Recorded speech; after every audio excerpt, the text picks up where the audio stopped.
guys, welcome to my video. আজ আমি দিদির কাছে এসেছি। দিদি আজকে চিকেন রান্না করছে। এই যে দেখো, চিকেনটাকে ম্যারিনেট করেছে আর যা যা লাগবে সব রেডি করে রেখেছে। তেলে এই যে আলুগুলোকে একটু ভেজে নিচ্ছে, এদিকে দইতে একটু ভালো করে একটু ফাটিয়ে নিচ্ছে দইটাকে। কেটলিতে দেখো দিদি ভাত রান্না করছে। দিদি কেটলিতেই ভাত রান্না করে। তেল গরম হচ্ছে, এখানে চিকেনগুলো ম্যারিনেট করে রাখা আছে, সেখানে আলুটা তুলে রেখে দিয়ে তেলটাতে এই যে চিনিগুলো দিচ্ছে। এই চিনিটা দিচ্ছে একটু রং হওয়ার জন্য। দিদি হচ্ছে গুঁড়ো লঙ্কা ইউজ করে না। তারপর ওই তেলে পেঁয়াজ দিয়ে দিল, পেঁয়াজ সাথে কাঁচা লঙ্কার পেঁয়াজটাকে ভালো করে ভেজে নিতে হচ্ছে। ভেজে নিয়ে তাতে একটু পরিমাণ মতো লবণ দিয়ে দিল। যে দেখো লাল লাল করে ভেজে নিতে হবে। ভেজে নেওয়ার পরে ওখানে একটু আদা বাটা দিয়ে দিল।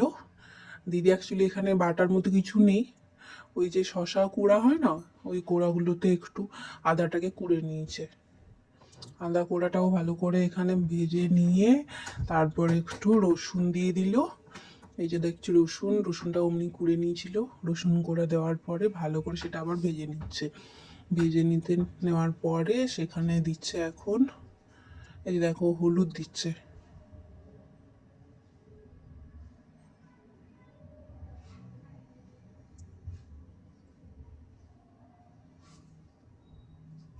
হলুদ দিয়ে ভালো করে ভাজছে। আমিও শিখে নিচ্ছি রান্নাটা আর কি। ভালো করে লাল করে ভাজতে হবে, কারণ ভালো করে না ভাজলে ওই যে পেঁয়াজগুলো হাঁ করে তাকিয়ে থাকবে। একটু এটা হচ্ছে জিরে গুঁড়ো আর একটু হচ্ছে গিয়ে জোয়ান গুঁড়ো আর একটু ধনে গুঁড়োও দিয়েছে। আর এদিকে দেখো ভাতটাও হয়ে এলো অনেকটা। কেটলিতে পুরো ভাতগুলো কিরকম উপচে উপচে উঠছে দেখো। দেখো ভাতটাও প্রায় হয়ে এসছে। এদিকে টমেটোগুলো ছিল, টমেটোগুলো কেটে আবার হচ্ছে ওই ভাজা মশলাতে টমেটোগুলো দিয়ে দেওয়া হলো। টমেটোগুলো দিয়ে এরপর ভালো করে ভাজতে হবে। ভালো করে ভেজে নিতে হচ্ছে। এই যে দেখো কিরকম করে ভাজছে দিদি।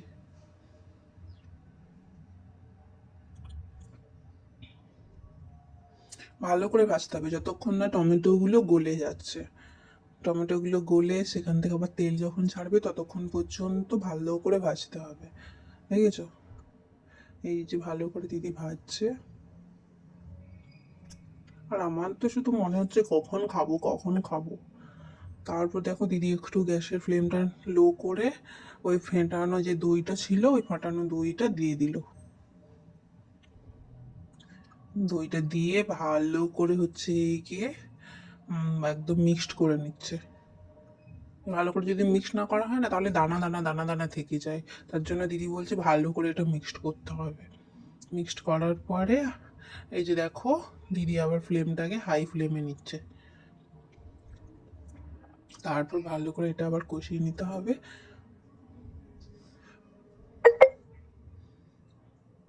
দেখছো মশলাটাতে রং দেখা যাচ্ছে, কি সুন্দর রং হয়ে গেছে। এরপরে যে চিকেনটা রাখা আছে, চিকেনটা হচ্ছে দিয়ে ভালো করে মশলাটাতে মিক্সড করে নিতে হবে। দেখছো দিদির কড়াইটা কি ছোট, তো 1 কেজি চিকেন পুরো উপচে ভর্তি হয়ে গেছে। একটু কম পরিমাণে হলে ওটাতে রান্না করতে সুবিধা হয় অ্যাকচুয়ালি। এই যে দেখো চিকেন থেকে জল ছেড়েছে।